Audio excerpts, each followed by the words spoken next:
slitting throats and shooting people dead. That's how Ron DeSantis says he plans to tackle the challenges facing America.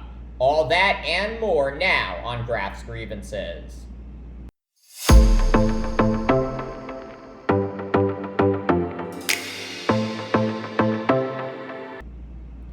While campaigning in New Hampshire this weekend, Florida Governor and 2024 presidential candidate Ron DeSantis vowed that if elected president, he would, quote, start slitting throats in the federal bureaucracy.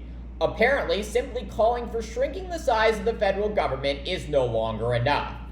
DeSantis now frequently employing violent rhetoric to get attention as his once promising presidential campaign flounders. Last week, in an interview with the far-right Real America's Voices network, DeSantis said he would appoint a defense secretary who would, quote, slit some throats and be very firm, very strong. DeSantis also using unhinged rhetoric to explain how he would stop the flow of illegal drugs across America's southern border. In an interview with New Hampshire Public Radio, DeSantis promising Mexican drug cartels would be, quote, shot stone cold dead under his administration. And while Americans have sadly become accustomed to such deranged political speech as a result of former President Donald Trump, that does not mean that what DeSantis is saying should go unnoticed. The former JAG officer has a history of employing and excusing violence to get what he wants. In a 2018 interview, DeSantis admitted that he suggested force-feeding detainees at the notorious Guantanamo Bay prison while serving there as a Navy lawyer. The UN Commission on Human Rights had previously concluded such force-feeding amounted to torture.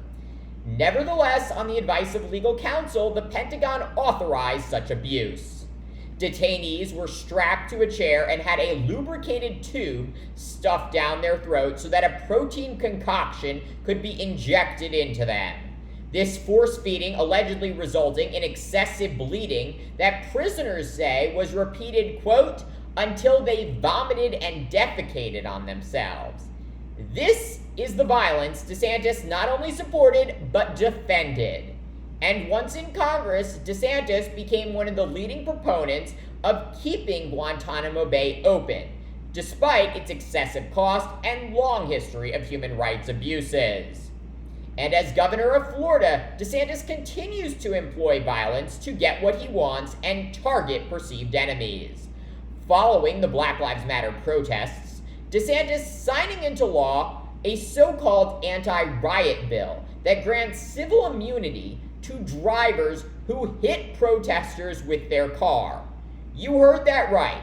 Thanks to DeSantis and the Republican legislature, drivers in the Sunshine State can now legally run over protesters that are blocking a road without consequence. And as if that were not enough, DeSantis has also been luring violent police officers to Florida with a one-time $5,000 bonus. According to The Guardian, since DeSantis launched his law enforcement recruitment bonus program last year, dozens of officers with violent records have moved to the Sunshine State and joined police forces. Among those now on the beat in Florida include an officer charged with murdering her husband, an officer fired for domestic battery and kidnapping, and an officer accused of improper sexual proposition. This scandalous DeSantis program now costing Florida taxpayers over $13 million. And while I do not believe that DeSantis would literally start slitting throats should he be elected president of the United States, this is a man who clearly has a lust for violence. We must keep this in mind as he continues to campaign for the White House and lays out the very dark future he envisions for America. The rhetorical violence he is now spewing on the campaign trail is only the prerequisite to actual violence. Thanks for watching Graph's Grievances. Let me know what you think and please subscribe.